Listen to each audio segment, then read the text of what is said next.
দেখবো cot A equals to B by A হলে A sin A minus B cos A divided by A sin A plus B cos A এটার মান নির্ণয়। তো আমি আগের ত্রিকোণমিতিক কিছু ম্যাথ সলভ করেছি, সেখানে বলেছিলাম যে যদি ত্রিকোণমিতিক সাইনে কোনো একটি মান দেওয়া থাকে তখন আমরা সমকোণী ত্রিভুজ অঙ্কন করে তা সলভ করব। তাহলে এখানে একটা সমকোণী ত্রিভুজ অঙ্কন করে দিই। দেন কোণ A এর কথা বলছে, A কোণের জন্য আমি কোণ A নিলাম, A B C কোণ A এখানে 90 ডিগ্রি। তো এখানে বলছে যে cot A is equal to B by A। তো cot কার বিপরীত? cot হচ্ছে tan এর বিপরীত। tan মানে আমরা জানি লম্ব বাই ভূমি, লম্ব বাই ভূমি। এখানে যেহেতু cot এর বিপরীত তাই ভূমি বাই লম্ব, তাহলে ভূমির মান কত জানি আমরা B এবং লম্বের মান হচ্ছে A। এখন দেখো কি বের করতে হবে, AC মানে আমার অতিভুজ বের করতে হবে। তো অতিভুজ কিভাবে বের করব? পিথাগোরাসের থিওরেম অনুযায়ী আমরা বের করব AC square is equals to AB square plus BC square. Okay, এখন দেখো AB এর মান কত? AB এর মান হচ্ছে B এবং BC এর মান হচ্ছে A। লিখলাম AB is equals to B square plus A square. এখন দেখো আমার AC এর মান দরকার, AC স্কয়ারের মান দরকার। তো কি করব, এখানে AC is equals to root over A square plus B square লিখতে পারি। ওকে, ক্লিয়ার? তো আমরা AC এর মান পেয়েছি এখানে root over A square plus B square, বুঝছি? আচ্ছা, এখন কি করব, এখন যে এই যে এখানে যে ত্রিকোণমিতিক অনুপাতগুলো আছে সেখানে আমি আমার মানগুলো বসাবো। আসলে বসাই, এখানে A sin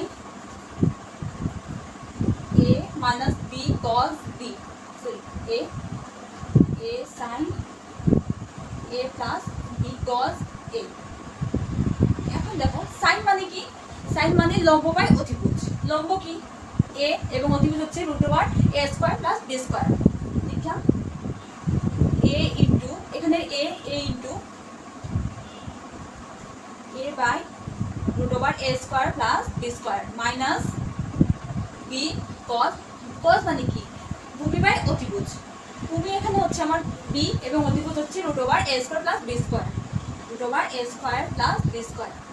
ওকে, এই কিভাবে এখানে just sign change, A into A by root over A square plus B square plus B into B root over A square plus B square. Okay, এখন কি করব, এখন আমরা লসাগু নিব। লসাগু নেই, এইটুক অংশের লসাগু কি হবে বলতো? এইটুক অংশের লসাগু হচ্ছে root over A square plus B square, root over A square plus B square. এখন লসাগুর নিয়ম কি? যা থাকবে তা দিয়ে আমি ভাগ করব প্রথমে, তারপর এর উত্তর দিয়ে আমি গুণ করব। তো ভাগ করলে থাকে আমার 1 দ্বারা A গুণ করলে A স্কয়ার হয়, A স্কয়ার মাইনাস মাইনাস এখানে সেই বাদ চলে যায় থাকে B স্কয়ার। আবার লসাগু নিব, এখানে same A root over A square plus B square,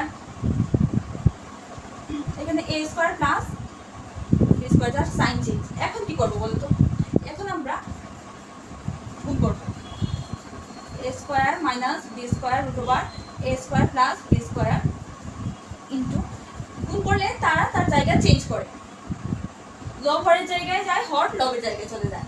তো লিখলাম A square plus B square into A divided by A square plus B square. এখন এখান থেকে এটা একটা বাদ চলে যায়, থাকে আমার A square minus B square divided by A square plus B square. এটা হচ্ছে আমার অ্যান্সার।